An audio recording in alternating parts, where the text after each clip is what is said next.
उत्तर प्रदेश के प्रशासनिक गलियारों में 30 जून 2024 का दिन एक बड़ी घटना का गवाह बना। राज्य के सबसे सीनियर ब्यूरोक्रेट्स में से 3 को पीछे छोड़ते हुए मनोज कुमार सिंह को चीफ सेक्रेटरी की जिम्मेदारी सौंपी गई। ये सिर्फ एक पोस्टिंग नहीं थी, ये एक मैसेज था। इस फैसले ने साफ कर दिया कि उनके एक्सपीरियंस, लीडरशिप कैपेबिलिटीज और प्रॉम्प्ट डिसीजन मेकिंग की क्वालिटी को न सिर्फ पहचाना गया बल्कि सबसे ऊपर रखा गया। और यह फैसला अचानक नहीं हुआ। चाहे कोविड-19 का प्रबंधन हो, रूरल इकोनॉमिक इंटीग्रेशन का मॉडल तैयार करना हो या फिर कुंभ मेला जैसे ग्लोबल इवेंट को बेमिसाल बनाना हो, मनोज कुमार सिंह ने हर चैलेंज को न सिर्फ एक्सेप्ट किया बल्कि उसे अचीवमेंट में बदल दिया। लेकिन चीफ सेक्रेटरी होना महज एक पद नहीं है, ये उत्तर प्रदेश जैसे बड़े और कॉम्प्लेक्स स्टेट की धड़कन को संभालने जैसा है।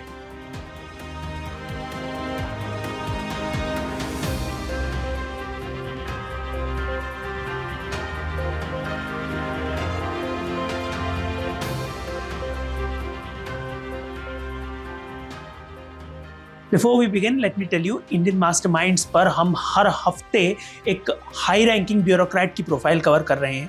So do check them out. The link is in the description. पिछले हफ्ते हमने जम्मू कश्मीर के चीफ सेक्रेटरी अटल डुल्लू की प्रोफाइल कवर की थी। उस वीडियो में हमने चीफ सेक्रेटरी की पोजीशन का सिग्निफिकेंस बताया था, लेकिन जिसने वो वीडियो नहीं देखा उनके लिए एक क्विक रिकैप कर लेते हैं। इस बारे में विस्तार से जानने के लिए आप लास्ट वीक का वीडियो देख सकते हैं। चीफ सेक्रेटरी एक ऐसा पद जो राज्य सरकार के पूरे प्रशासन का नेतृत्व करता है। ये मुख्यमंत्री और उसकी कैबिनेट के विजन को जमीन पर उतारने का जरिया होता है। हर सरकारी विभाग की गतिविधियां, हर नीति का क्रियान्वयन और राज्य के प्रशासनिक तंत्र का संचालन सब चीफ सेक्रेटरी की निगरानी में होता है। और जब बात उत्तर प्रदेश की हो तो ये जिम्मेदारी और भी बढ़ जाती है। भारत के सबसे बड़े और सबसे कॉम्प्लेक्स स्टेट में से एक, लगभग 25 करोड़ की आबादी, vast social and economic diversity और विकास की अपार संभावनाओं के बावजूद लो डेवलपमेंट स्कोर। यहाँ चीफ सेक्रेटरी होना सिर्फ एक प्रशासनिक जिम्मेदारी नहीं बल्कि एक चुनौतीपूर्ण मिशन है। मनोज कुमार सिंह का सफर बिहार के रोहतास जिले के एक छोटे से गांव मझुई से शुरू होता है। हालांकि बाद में उनका परिवार रांची शिफ्ट हो गया। रांची में ही उनका जन्म 1965 में हुआ और HEC सेक्टर 2 में उनका बचपन बीता। एक मिडिल क्लास परिवार से आने वाले मनोज के जीवन में शिक्षा की अहम भूमिका रही। उनके पिता डॉक्टर राधिका रमन सिंह रांची के HEC हॉस्पिटल में पीडियाट्रिशियन थे। परिवार में सेवा की भावना हमेशा से प्रबल थी। यही वजह थी कि मनोज ने भी कुछ बड़ा करने का सपना देखा। केंद्रीय विद्यालय HEC से शुरुआती पढ़ाई करने के बाद उन्होंने एग्रीकल्चर में BSc और एग्रोनॉमी में MSc किया। ये वही शिक्षा थी जिसने उनके प्रशासनिक करियर की नींव रखी।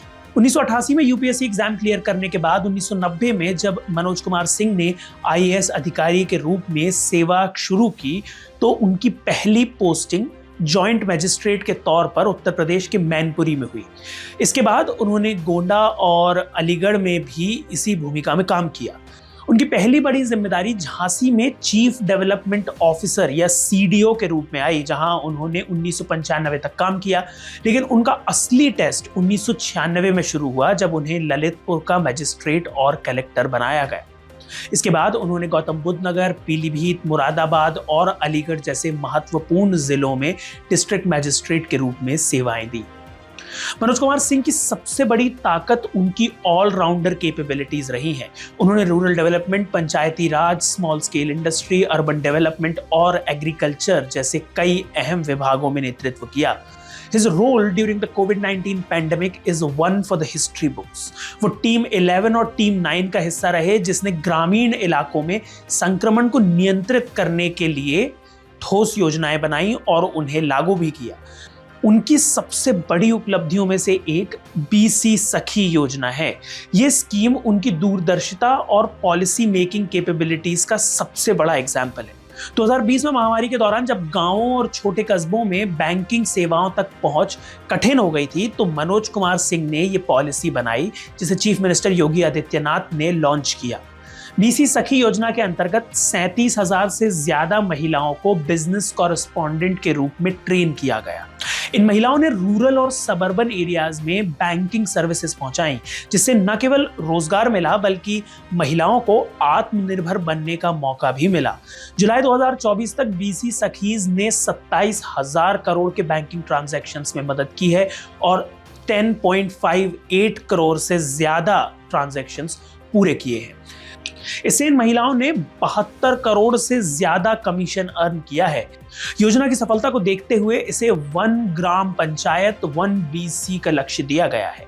इसके अलावा मनोज कुमार सिंह ने 2019 के कुंभ मेले के आयोजन को भव्य और व्यवस्थित बनाने में बड़ा कंट्रीब्यूशन दिया। यह आयोजन न सिर्फ एक धार्मिक और सांस्कृतिक सफलता थी बल्कि एक वैश्विक उदाहरण भी।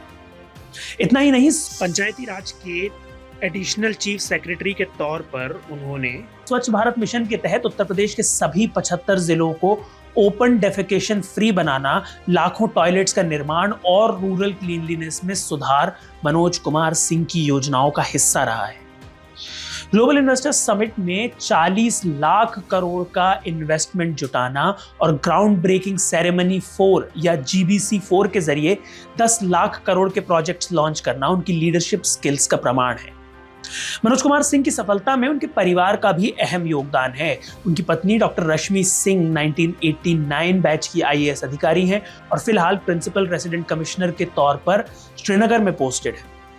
उनके परिवार में सेवा और समर्पण की परंपरा ने उनके करियर को नई ऊंचाइयों तक पहुंचाया है। मनोज कुमार सिंह का सफर एक मिसाल है। यह दिखाता है कि मेहनत, ईमानदारी और दूरदर्शिता से न केवल व्यक्तिगत सफलता हासिल की जा सकती है बल्कि पूरे समाज को नई दिशा दी जा सकती है। चीफ सेक्रेटरी के रूप में उनकी भूमिका आज भी ये साबित करती है कि जब सही व्यक्ति सही जगह पर हो तो बड़े से बड़ा बदलाव भी संभव है।